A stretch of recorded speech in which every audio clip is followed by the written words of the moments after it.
Chapter का second day का class है। इसमें पिछले दिन जो बताया है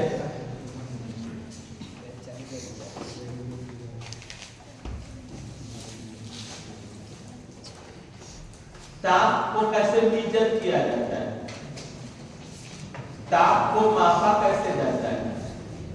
इसमें बताया गया था कि ताप क्या है, उसकी परिभाषा थी कि एक वस्तु A है, दूसरी वस्तु B है, यदि दोनों को कांटेक्ट में ले आते हैं, संपर्क में ले आते हैं, तो एक वस्तु से ऊष्मा बहकर दूसरी वस्तु में आने लगती है।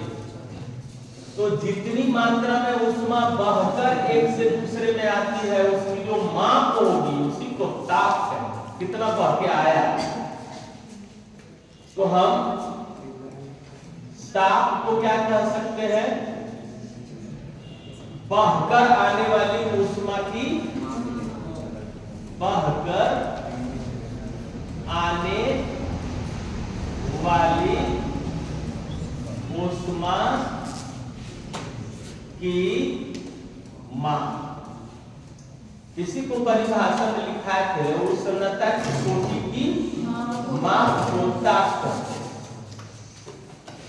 ऊष्मा जितनी बहकर आएगी वो वस्तु उतना ही हमको गर्म महसूस होगा, जितनी ऊष्मा बहकर जाएगी वो वस्तु उतना ही ठंडा महसूस होगा। अभी वायुमंडल का टेम्परेचर कम हो गया हमारे बॉडी के टेम्परेचर से।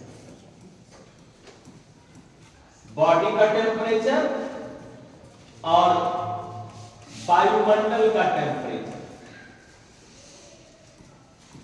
जब वायुमंडल का टेम्परेचर कम हो गया हमारे बॉडी से, तो ऊष्मा जाने लगी बॉडी से वायुमंडल में, तब हमको ठंडा लगने लगता है इन दिनों।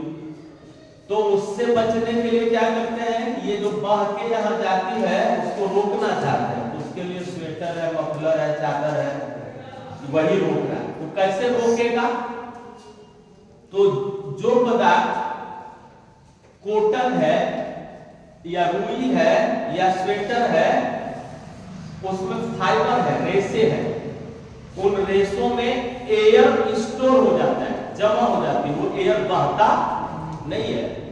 तो जब एयर एक जगह स्टोर हो जाएगी उस रेशे में, जैसे स्वेटर के रेशे में एयर स्टोर हो गई, तो ऊष्मा का कुचालक बन जाएगा। ऊष्मा का कुचालक बनने का कारण क्या है, तो जो एयर रेशे में टिक गया उसको जितना ऊष्मा लेना था ले लिया, उसके बाद अब वो ऊष्मा को ले नहीं सकता है, क्योंकि वो ऊष्मीय साम्य की स्थिति में पहुंच गया। कौन स्थिति में, फिर से इसको समझो। ये जैसे बॉडी की ऊष्मा, अब हम यहाँ पर एक चादर से बॉडी को ढक दिए या एक कंबल से बॉडी को ढक दिए, रजाई से बॉडी को ढक दिया, स्वेटर से ढक दिया, जिससे तो उसमें क्या है, रजाई में क्या है कि जो रेशे है वो हवा को पकड़ के रखता है, हवा को जाने आने नहीं देता, जितनी हवा है उसको पकड़ के रखा है। अब बॉडी से ये एयर का टेम्परेचर कम था तो ऊष्मा इधर गई, और जब एयर की ऊष्मा और बॉडी की ऊष्मा बराबर होगी, जैसे खूब ठंडा लग रहा है और जल्दी जल्दी रजाई के अंदर घुस गए, तो कुछ देर तक थोड़ा ठंडा लगेगा, यानी कुछ देर तक वो जो रजाई में हवा है, एयर है, वो ऊष्मा को बॉडी से लेगा, उतना देर तक तो ठंडा लगेगा। उसके बाद वो हवा और बॉडी दोनों का टेम्परेचर एक हो गया, तो बॉडी से हवा में ऊष्मा का जाना बंद हो गया। और अब ये जो बाहर का वायुमंडल है, इसको ये हवा ऊष्मा नहीं देगी, ऊष्मा नहीं देगी, क्योंकि अब ये बन गया ऊष्मा का एक ऐसा कुचालक दीवार जो ऊष्मा को आर पार होने नहीं देती है, उसको बोला जाता है एडिएबेटिक मीडियम, रुद्धोष्म माध्यम या एडिएबेटिक वाल ऑफ हीट। ऊष्मा का रुद्धोष्म दीवार, कौन दीवार? ऊष्मा का रुद्धोष्म, रुद्ध जोड़ उष्म, ऊष्मा को आर पार होने से रोकने वाली दीवार, उसी का नाम है रुद्ध उष्म, मैंने एक साथ बोलेगा रुद्धोष्म, और एडिएबेटिक वाल के नाम से उसको जाना जाएगा। ये वाल, इस वाल के बारे में तुम लोग को ऐसे बता दो, बहुत पहले बड़ा बड़ा जो सभागार होता था, उसका बिल्डिंग कंस्ट्रक्शन करने के लिए इंजीनियर को ये बताया जाता था कि दीवार जब आप दीजिएगा तो दीवार दीजिएगा तो इधर ईंट खड़ा देना, ऐसे इधर में ईंट खड़ा देना, आप बीच में गैप बना, दीवार ऐसे खड़ा करता है, ऐसे बीच में ईंट, अभी ईंट देकर ऐसे भर दिया जाता है तो वो ऐसे करता है, तो इसमें ईंट की भी बचत हो जाएगी, अब बीच में बालू दे, अच्छा ले यहाँ एकदम दीवार, अब बालू फिर वहां जहाँ रिटर्न करना रिटर्न करना, फिर जहां से दीवार है दोनों तरफ से ईंट लगाएंगे, फिर उसमें बालू भर, इसी तरह दीवार, इस तरफ का जो मकान बना हुआ रहेगा उस मकान में ऑटोमेटिक एयर कंडीशनर वाला गुण आ जाएगा, यानी वो ऊष्मा को आर पार होने से रोकेगा, हीट को आर पार होने से रोकेगा। गर्मी के दिन में वो दीवार गर्म ज्यादा नहीं होगी और बाहर से ऊष्मा दीवार के द्वारा अंदर नहीं आएगा, यानी गर्मी के दिन में वो बड़ा राहत है। और जाड़ा के दिन में क्या होगा, अंदर की भी ऊष्मा को बाहर जाने नहीं देगी, गर्म वातावरण कमरा का बना रहेगा, तो जाड़े के दिन में गर्म वातावरण बना रहा और गर्मी के दिन में बाहर की ऊष्मा आने नहीं दिया, तो एकदम एसी जैसा वातावरण रहेगा। तो वही चीज है ऊन वाला कपड़ा या रजाई में भी एयर को, जैसे बालू उसमें दिया गया था, तो बालू क्या करता है, एयर को रोक के रखेगा। ऊष्मा का कुचालक माध्यम वहां एयर जब स्थिर हो जाती है, बहना बंद कर देती है, एयर ट्रांसमिट नहीं होती है, तो ऊष्मा का संचरण करने में सक्षम नहीं हो पाती है। अब यहां से तुमको समझना है कि जब हम ये चादर ओढ़ लिए तो ऊष्मा इधर निकलना बंद हो गया, तो हमको अच्छा महसूस होने लगा, वार्म फील होने लगा। तो थर्मोडायनामिक्स में ये ताप, बहकर आने वाली ऊष्मा को, जो ऊष्मा बहकर आती है उसी को ताप के नाम से जानते। अब थर्मामीटर लगाते हैं, ताप मापने वाला कोई भी उपकरण, ताप तो हम हाथ से भी नाप लेते हैं, तो बड़ा ज्यादा गर्म है, ऐसे सोचा है उतना गर्म नहीं है, उतना बोले चाहे ज्यादा बोले, ये भी तो एक तरह का माप ही है। तो थर्मामीटर जब हम बॉडी को देते हैं तो बॉडी ऊष्मा थर्मामीटर को देने लगती है, और थर्मामीटर में पारा है, तो वो पारा जो है उसमें प्रसार होगा, ऊष्मा के कारण फैलने की क्रिया होगी, पारा की लंबाई बढ़ने लगती है, जहां तक पारा बढ़ जाएगा उसी के आधार पर देख के कहते हैं इतना फीवर है। तो टेम्परेचर को मापने के लिए जो इकाई दिया गया था वो क्या इकाई था, एक नंबर में डिग्री सेल्सियस बताए थे, और डिग्री सेल्सियस एक नंबर में बताया गया था, ये पहले ताप मापने की इकाई, तो उसमें तुम लोगों को ताप मापने की इकाई डिग्री सेल्सियस में बता दिए, उसमें लिख दिए थे हम पिछले दिन, फ़ारेनहाइट भी बताया। तो फ़ारेनहाइट किसे कहते हैं, क्या है फ़ारेनहाइट? तो फ़ारेनहाइट ताप मापने की इकाई है जिसका न्यूनतम बिंदु, ये परिभाषा लिखा है डिग्री सेल्सियस में लिखा है, फ़ारेनहाइट से नहीं लिखा है। तो डिग्री सेल्सियस में क्या लिखा है, जिसका न्यूनतम बिंदु 0 और उच्चतम बिंदु 100 डिग्री सेंटीग्रेड होता है। 2 नंबर में फ़ारेनहाइट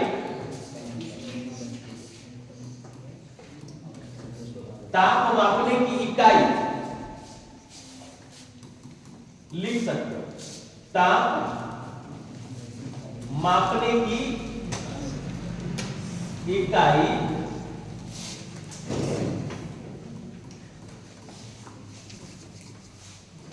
जिसका न्यूनतम बिंदु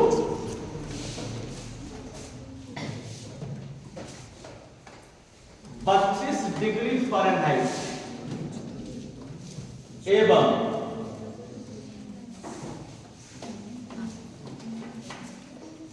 उच्चतम बिंदु 212 डिग्री फ़ारेनहाइट होता है,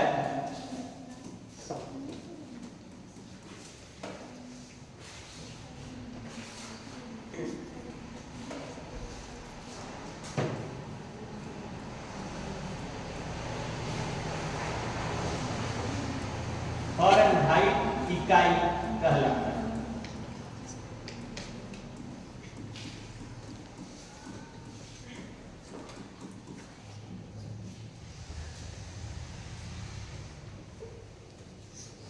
इसका रेंज कितना हो गया? 180, यानी 212 से लेकर यानी 32 घंटा है 180। एक फ़ारेनहाइट क्या होता है?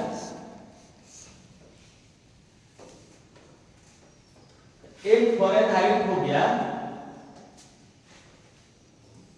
180 भाग। किसका 180 भाग? इसके पहले तुम लोग डिग्री सेल्सियस में पढ़े हो, 100 से भागा दिया है। इसमें क्या दिया गया था? पानी जिस ताप पर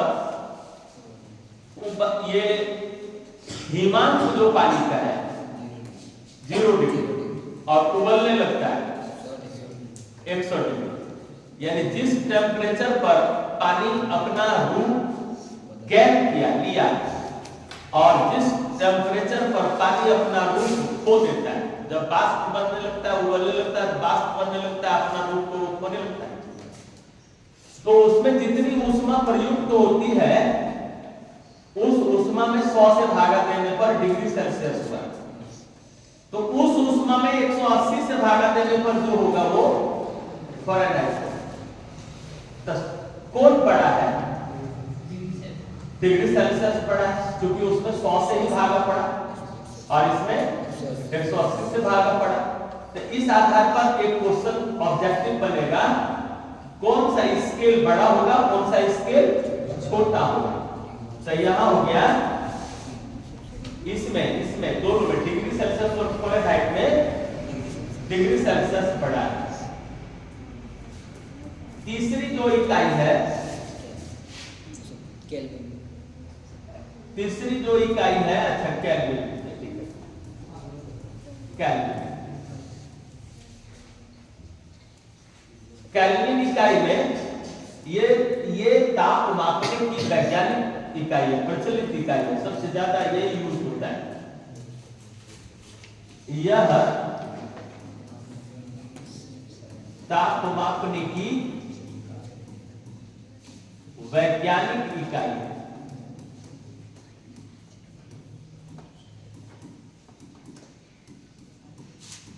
वैज्ञानिक इकाई, इसका न्यूनतम बिंदु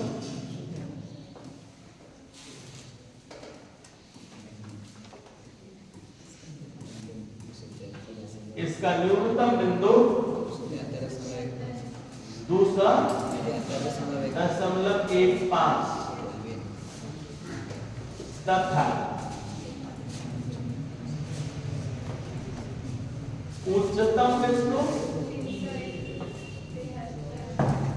373.15 केल्विन होता है। तो इसका रेंज कितना हो गया? 373.15 माइनस 273.15 बराबर 100। तो डिग्री सेल्सियस और इसमें मात्रात्मक अंतर कुछ भी नहीं है। नहीं, इसमें कोई पूछ दे कि डिग्री सेल्सियस और केल्विन दोनों में कौन बड़ा है कौन छोटा है, तो बोलो दोनों बराबर है। 1 डिग्री बराबर 1 केल्विन, 1 डिग्री बराबर 1 केल्विन, यानी अमाउंट ऑफ हीट जितना 1 डिग्री में होगा उतना 1 केल्विन में होगा। एक केल्विन टेम्परेचर डिफरेंस लाने के लिए उतनी ही ऊष्मा की जरूरत होगी जितनी ऊष्मा से 1 डिग्री सेंटीग्रेड टेम्परेचर डिफरेंस होगा।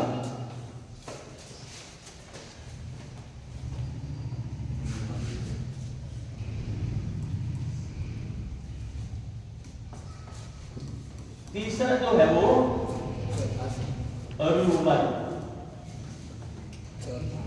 हाँ, चौथा जो है वो र्यूमर।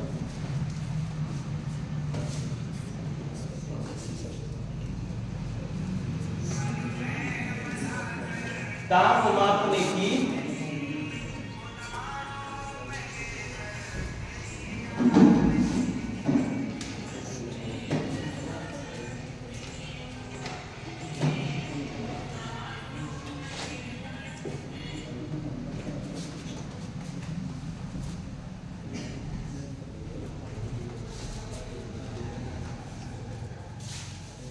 मापने की प्रचलित इकाई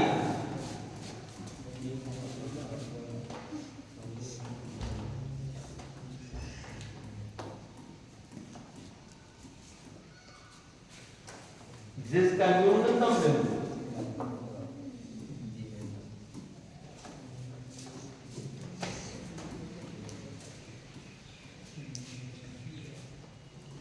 शून्य तथा उच्चतम बिंदु 80 होता है। यानी र्यूमर के बीच को मापा जाता है। ये 0 र्यूमर और ये 80 र्यूमर। इसका रेंज कितना हो जाएगा? 80 घटा 0 बराबर। ये बड़ा होगा कि छोटा? सबसे बड़ा, क्योंकि उसमें किससे भागा पड़ रहा है? 80 से। कहीं 180 से भागा पड़ रहा है, कहीं 100 से भागा पड़ रहा है, 80 से भागा पड़ रहा है। इसका मान हो जाएगा बड़ा ह्यूमन स्केल। पिछले दिन ये उतारते जा रहे हैं, उधर वाला उतर गया, उधर उतर गया। इसको नोट कर लो। केल्विन उतर गया, केल्विन।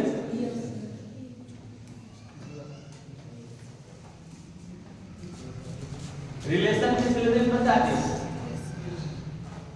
रिलेशन क्या था? सी फाइनल वाला ही बोल दो। सी बटे एफ माइनस 32 बटे फिर बताए थे R/4 के माइनस बटे। इसको याद रखना है। और इस पर सब ताप बदलने वाला तुम लोग निकालो, जिसके पास एम का बुक है ना, न्यूमेरिकल का फिजिक्स में जो बुक तुम्हारे पास है, और थर्मोमेट्री का चैप्टर मिलेगा, तापमिति थर्मोमेट्री लिखा हो जाएगा। उसमें ये सब क्वेश्चन मिलेंगे। क्वेश्चन तुम लोग सॉल्व कर लोगे तब परफेक्ट हो जाओगे। अब आगे, इससे आगे जो तुम लोग को पढ़ना है, इसमें परम ताप बता।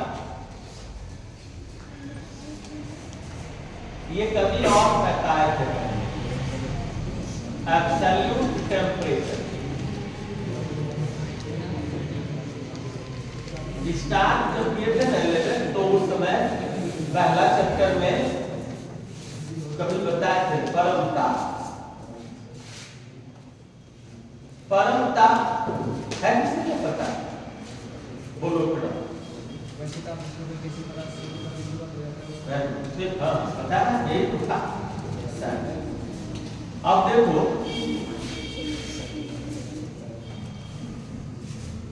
एक ताप है किसी पदार्थ को ठंडा करने से, तो वो सिकुड़ने लगता है, और गर्म करने लगता है तो वो फैलने लगता है। सिकुड़ने लगता है और फैलने लगता है, ये कंसेप्ट कहां से आता है?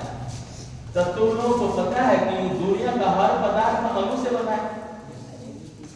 जब हम इसको गर्म करते हैं तो अणुओं की दोलनी गति बढ़ जाती है और उसकी गतिज ऊर्जा भी बढ़ जाती है, तो एक अणु दूसरे अणु से दूर दूर होने लग जाते हैं, जिसको बोलते हैं थर्मल एक्सपेंशन, जिसको बोलते हैं ऊष्मीय प्रसार। और जब जस्ट उल्टा किसी वस्तु को ठंडा करने लगेंगे, उसकी ऊष्मा को निकालने लगेंगे, तब उसकी जो दोलनी गति है, दोलन का जो आयाम है, एम्पलीट्यूड है, जैसे पहले वस्तु गर्म थी, गप नहीं करो इधर देखो, वस्तु गर्म होने के कारण ऐसे आयाम बना रहा था, और जब वस्तु ठंडी हो जाएगी तो ऐसा छोटा आयाम बनाने लगेगा।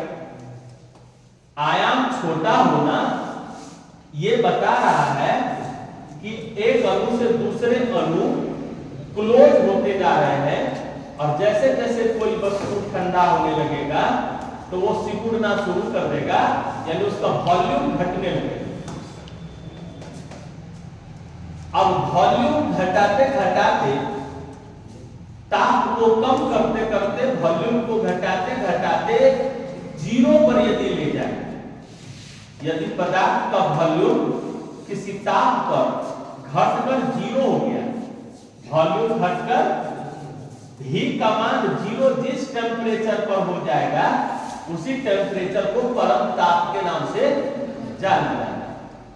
तो -273.15 ये जो टेम्परेचर है ना, इस पर किसी भी पदार्थ का आयतन घटकर कितना हो जाता है?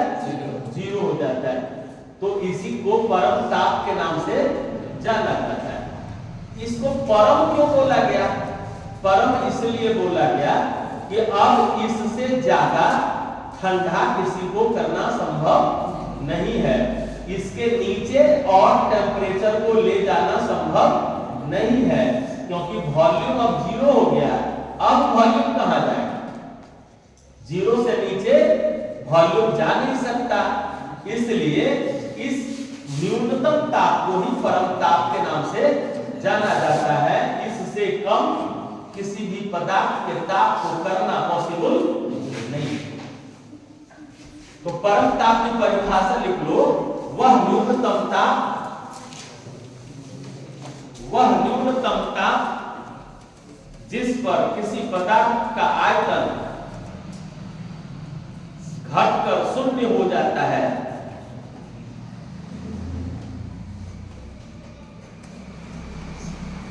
जिस पर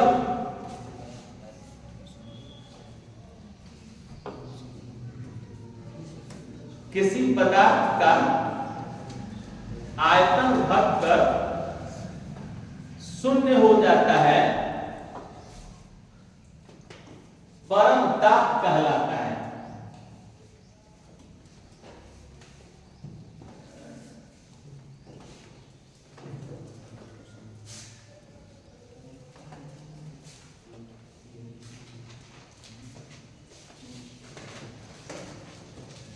पारा चेंज करके लिखना, इस ताप से नीचे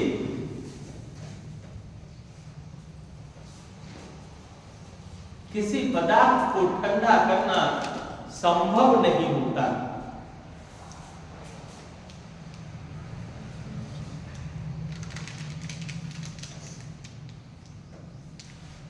क्योंकि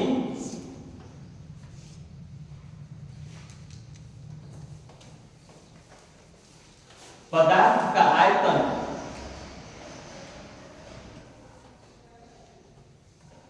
शून्य के नीचे नहीं ले जाया जा सकता।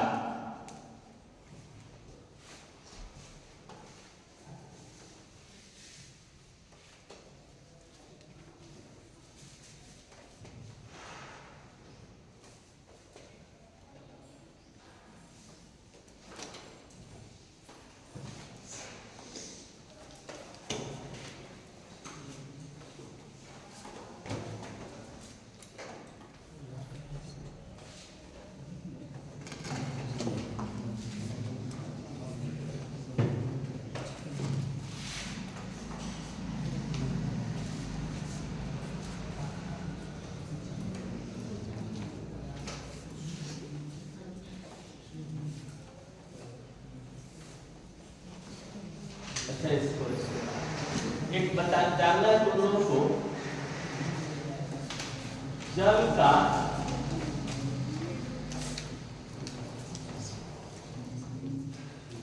त्रियक बिंदु,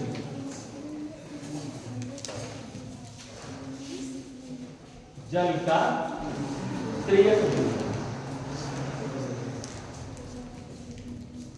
जल का त्रिक बिंदु,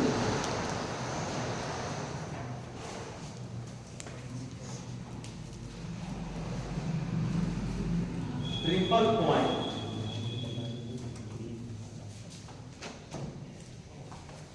ऑफ वाटर।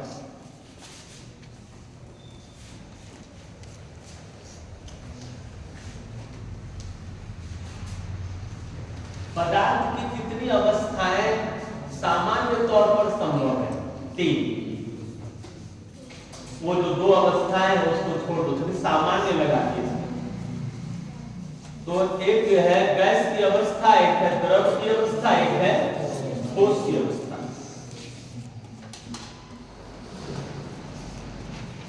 इस अवस्था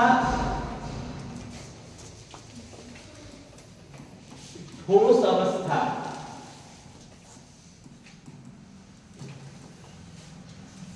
किसकी ठोस? जल की ठोस अवस्था। फिर जल का द्रव अवस्था,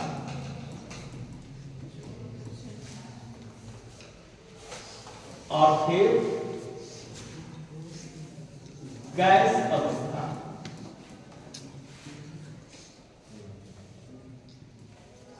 यहां जल की 3 अवस्था की चर्चा की जाएगी। जल की ठोस अवस्था, जल की द्रव अवस्था और जल की गैसीय अवस्था।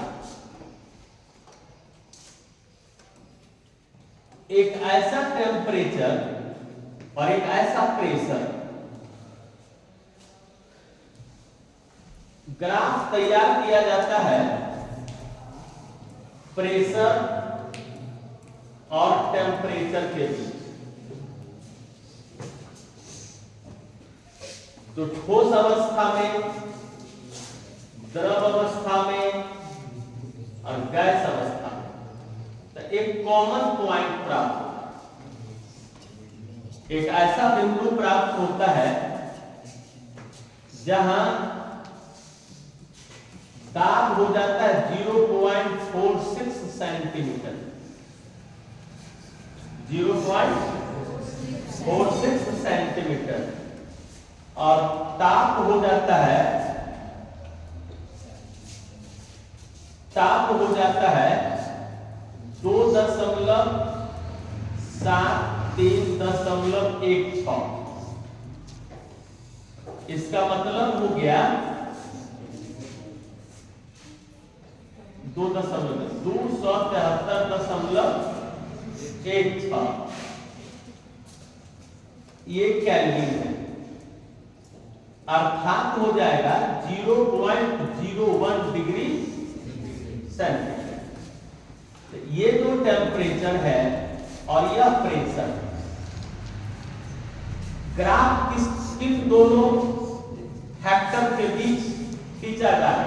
प्रेशर है टेम्परेचर।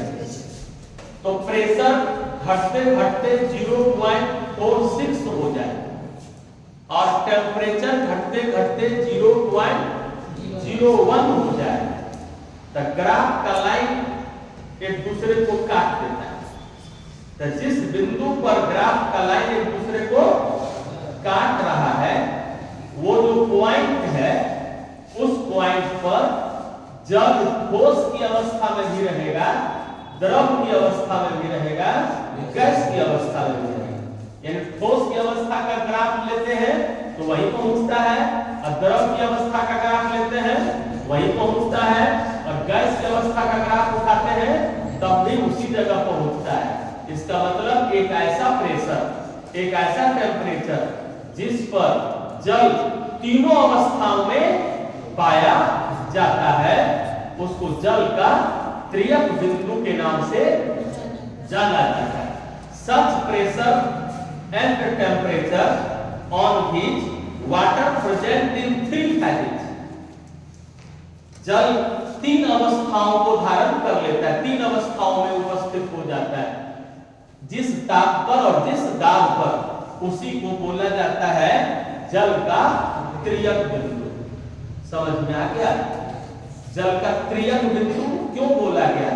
क्योंकि एक ग्राफ खींचा, दाब और ताप के बीच में जब जल ठोस अवस्था में था तब, और फिर एक ग्राफ खींचा उसी ग्राफ पर प्रेशर और टेम्परेचर के बीच जब जल द्रव अवस्था में था तब, और फिर एक ग्राफ खींचा जब जल गैस अवस्था में था तब, लेकिन रिलेशन वही P और T के बीच, तीनों अवस्थाओं में। तो एक ऐसा कॉमन पॉइंट मिलता है जहां प्रेशर मिलता है 0.46 सेंटीमीटर का और टेम्परेचर मिलता है 0.01 डिग्री सेंटीग्रेड का। That point of pressure and temperature already known as the triplet point of water, उसको जल के त्रियक बिंदु के नाम से जाना जाता है। नाम इसमें क्या याद रखना है तुम लोगों को? 0.46 सेंटीमीटर और 0.01 डिग्री सेंटीग्रेड, इसी को जल के त्रियक बिंदु के नाम से जाना जाता है। जरा लिखना परिभाषा।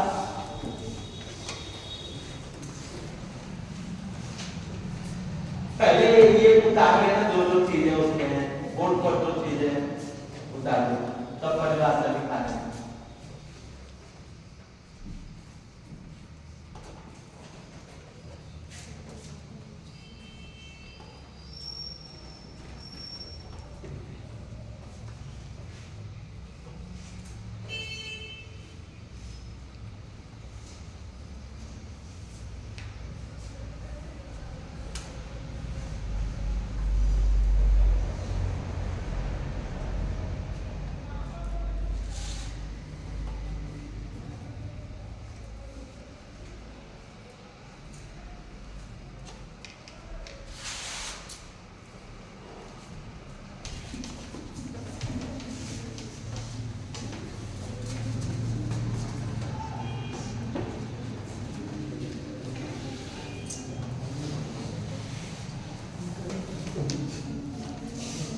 जल का असंगत प्रसार।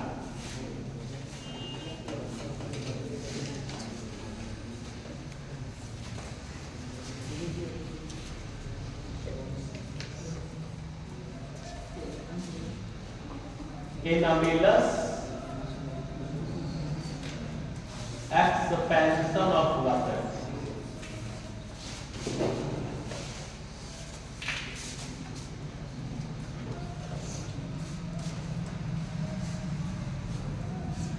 इसका एक दूसरा हिंदी नाम है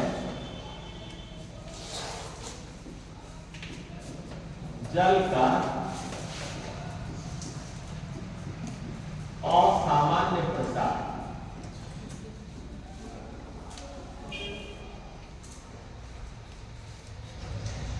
इसी को बोल सकते हैं जल का असामान्य व्यवहार।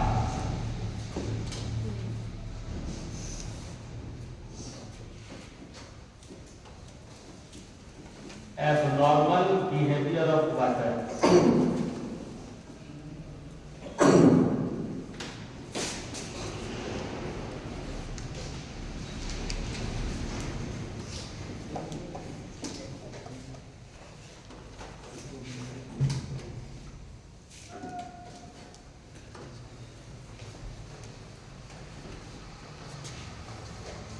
ये असामान्य व्यवहार का मतलब क्या होता है?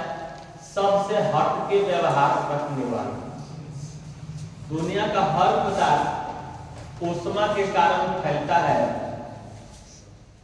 गर्म करते हैं तो फैलता है, ठंडा करते हैं तो सिकुड़ता है। जल भी उसी तरह करता है, लेकिन टेम्परेचर का एक ऐसा रेंज है 0 से लेके 0 डिग्री सेंटीग्रेड से लेके 4 डिग्री सेंटीग्रेड के बीच। इस रेंज में जब जल पहुंचता है ना, तो जल उठ जाता है और कहता है हम जैसा आदम इस टेम्परेचर में हम उस बिहेवियर को नहीं रखते हैं, वो आदत हमारा इस टेम्परेचर पर नहीं रहेगा। जल ही नहीं, संसार की जितनी भी वस्तुएं हैं सब में यही गुण है कि उसको गर्म करो तो फैलेगा, ठंडा करो तो वो सिकुड़ेगा।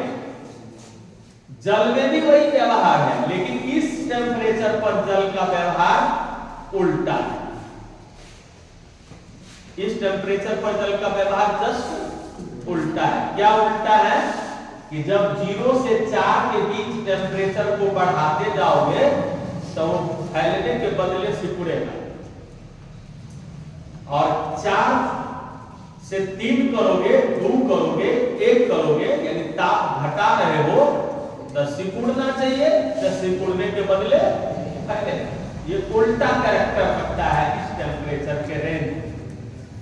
इसलिए इसको बोला जाता है जल का असामान्य व्यवहार, जल का असामान्य प्रसार या जल का असंगत प्रसार। असंगत का मतलब जो नियम के विरुद्ध, जो संगत में ना हो, जो उसका अपना ओरिजिनल कैरेक्टर था उस कैरेक्टर का पालन वो इस टेम्परेचर रेंज में नहीं कर पाता है। तो 0 से 4 डिग्री सेंटीग्रेड के बीच इस टेम्परेचर का पालन नहीं कर पाता है, तो उसके कारण देखो डेंसिटी का मान किसी भी पदार्थ का जब हम ज्ञात करने लगते हैं घनत्व, तो ताप के साथ उसका क्या संबंध होता है। घनत्व का मतलब क्या है कि कोई भी पदार्थ के जो मॉलिक्यूल हैं वो जितना डेंस रहेगा उसका घनत्व उतना ज्यादा होगा। एक छोटा सा टुकड़ा उठाएंगे तो बड़ा भारी लगेगा। इसका मतलब है कि उसके मॉलिक्यूल एक दूसरे से काफी क्लोजर, नजदीक। अब तुम लोग पढ़ चुके हो उष्मा के कारण किसी पदार्थ के अणु नजदीक हो जाते हैं और उष्मा के कारण किसी पदार्थ के अणु दूर हो जाते हैं। हम उष्मा देते हैं तो अणु दूर दूर हो जाता है, और उष्मा छीन लेते हैं उससे तो अणु नजदीक हो जाता है। इसका मतलब है कि जब हम किसी पदार्थ से उष्मा निकालते हैं तो उसके अणु नजदीक होते जा रहे हैं, मतलब their density is increasing gradually. धीरे धीरे उसका डेंसिटी भी बढ़ते जा रहा है। डेंसिटी कब बढ़ जाएगा? पदार्थ को गर्म करने से कि ठंडा करने से? गर्म करने से कि ठंडा करने से घनत्व बढ़ेगा? ठंडा करने से। किसी पदार्थ को जितना ठंडा करते जाएंगे उसके अणु काफी नजदीक होते जाएंगे, जिसके कारण उसका घनत्व बढ़ते जाएगा। कम जगह में ज्यादा मॉलिक्यूल रहेगा, जिसके कारण वो हेवीएस्ट लगेगा। छोटा सा टुकड़ा में उठाएंगे तो बड़ा भारी महसूस होगा।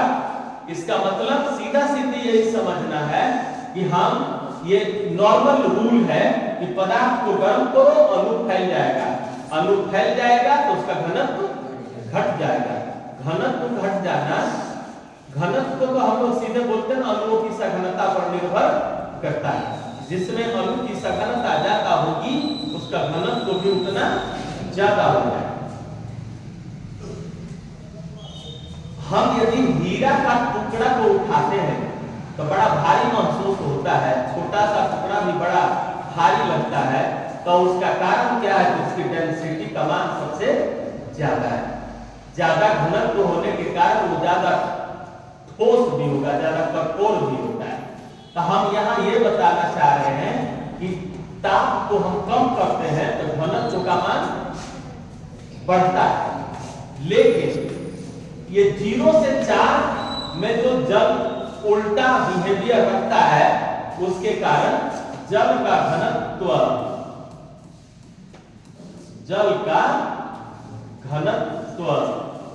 सबसे ज्यादा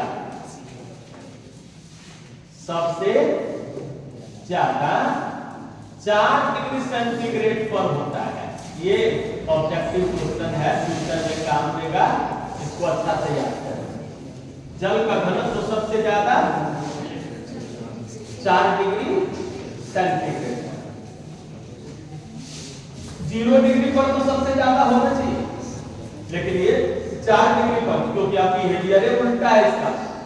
दुनिया के हर पदार्थ का घनत्व तो 0 पर ज्यादा हो जाएगा, लेकिन ज्यादा हो जाएगा, सबसे ज्यादा नहीं बोले, ज्यादा हो जाएगा, और ये ज्यादा हो जाएगा 4। या 0 से 4 के बीच ये उल्टा कैरेक्टर ज्ञान कर लेता है।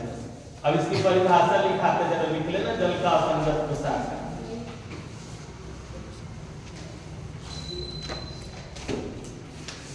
0 से 4 डिग्री सेंटीग्रेड ताप परास के बीच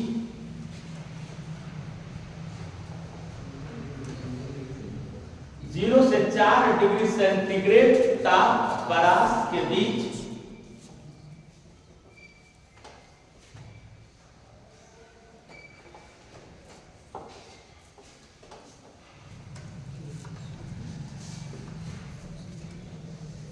ताप बढ़ने के क्रम में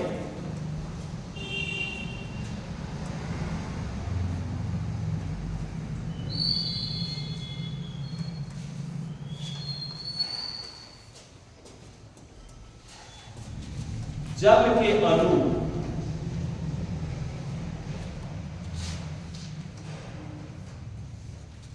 फैलने के बजाय सिकुड़ता है,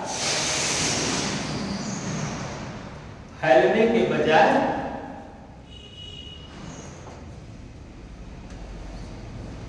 सिकुड़ता है।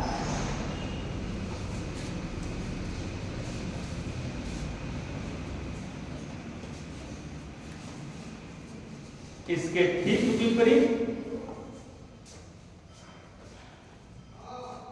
4 से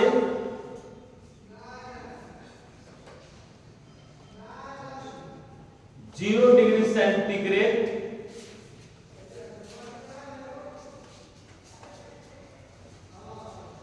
की ओर ताप घटने के क्रम में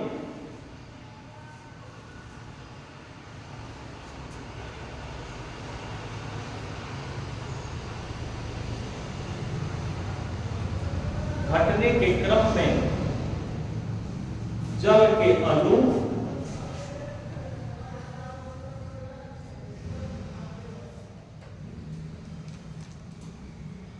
सिकुड़ने के बजाय फैलता है।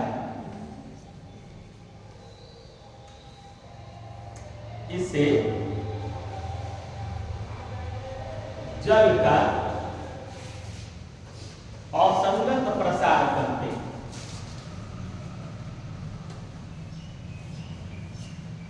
यही कारण है कि असंगत प्रसार करते हैं।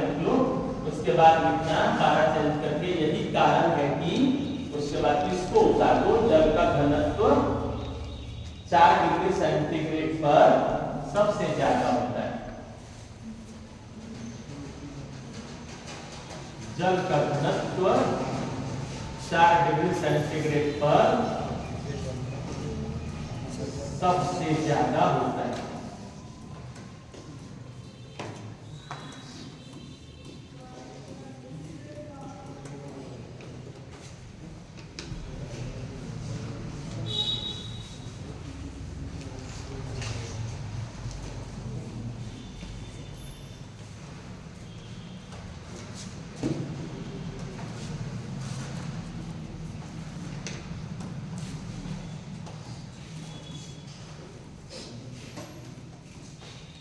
विभिन्न प्रकार के तापमान, डिफरेंट टाइप ऑफ थर्मामीटर।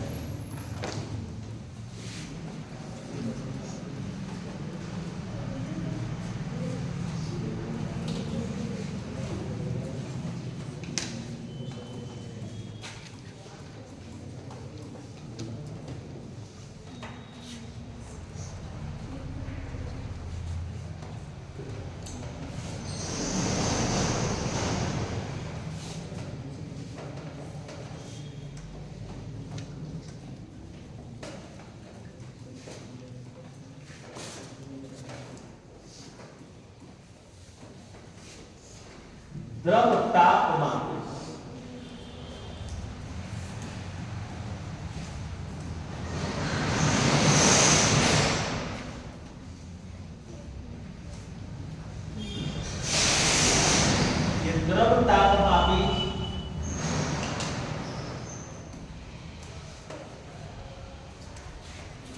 सिद्धांत पर काम करेगा कि इसमें द्रव का इस्तेमाल होगा, ऊष्मा लेने के बाद उस द्रव में फैलने की आदत रहेगी और उसी से जो थर्मामीटर तैयार किया जाएगा उसको द्रव तापमापी के नाम से जाना जाएगा। तो जिस द्रव में ऊष्मा के कारण फैलने की प्रवृत्ति हो, पहला चीज तो ये होना चाहिए ऊष्मा के कारण द्रव में प्रसार करने की प्रवृत्ति हो, प्रसार यानी फैलने की प्रवृत्ति हो,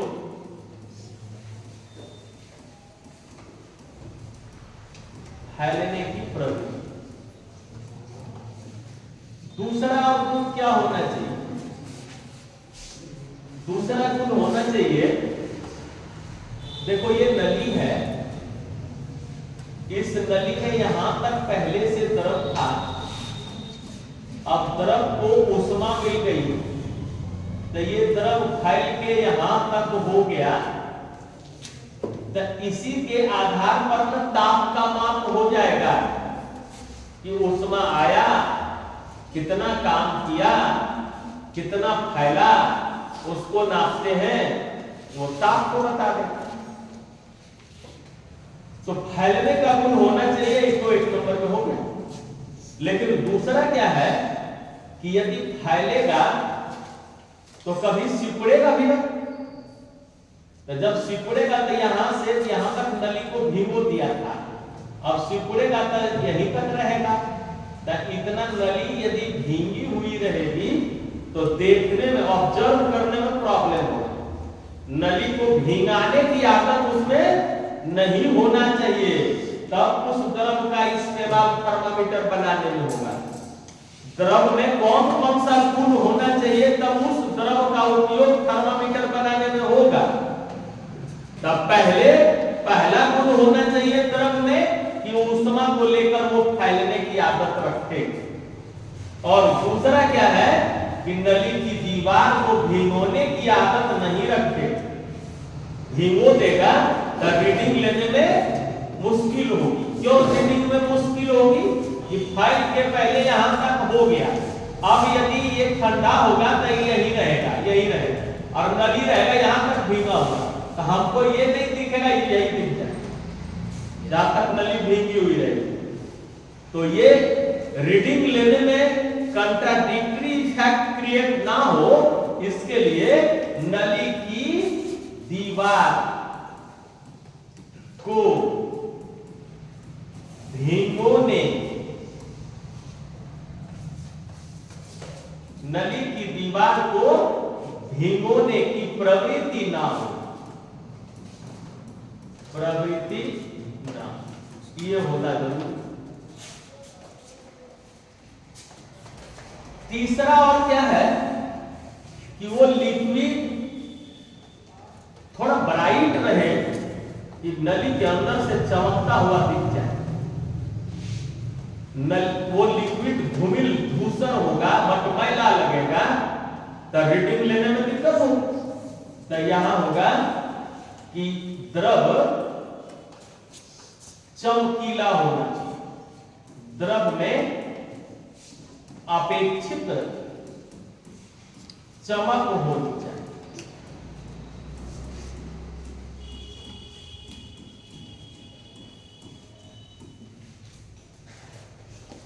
थर्मामीटर बनाने में पहले अल्कोहल का इस्तेमाल किया द्रव के रूप में, तो वो था अल्कोहली थर्मामीटर। कभी बेंजीन का इस्तेमाल किया था थर्मामीटर में, तो वो बेंजीन वाला थर्मामीटर। और जब पारा का इस्तेमाल हो गया तो वो दोनों से और सुपर हो गया। तब अभी जो थर्मामीटर हम लोग द्रव वाला देखते हैं, वो द्रव के रूप में किसका इस्तेमाल होता है? पारा। द्रव तापमापी उतारो इसको।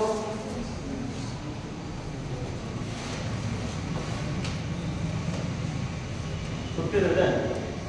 फिर उसके बाद आप दूसरा तापमान भी देखते हैं दूसरे दिन, और फिर इस चैप्टर को आगे बढ़ाएंगे। एग्जाम को लिखता है बढ़िया। कौन एग्जाम था इसके पहले? और मैथ और आज क्या रहेगा? और फिर कल क्या था? सबसे पहले तो फिजिक्स केमिस्ट्री, पहला दिन था फिजिक्स केमिस्ट्री। मैंने एक ही दिन दोनों था, बना पाया? फिजिक्स बना, केमिस्ट्री में थोड़ा सा छूटा है। इसमें कुछ बाकी है ना अभी पढ़ना, उसी से आगे हम क्या बॉन्ड से था। बॉन्ड का चैप्टर एक खाली शुरू हुआ था एक दिन। हाँ, थोड़ा सा 3 दिन पढ़ लेता तो बॉन्ड से क्वेश्चन पूछता है।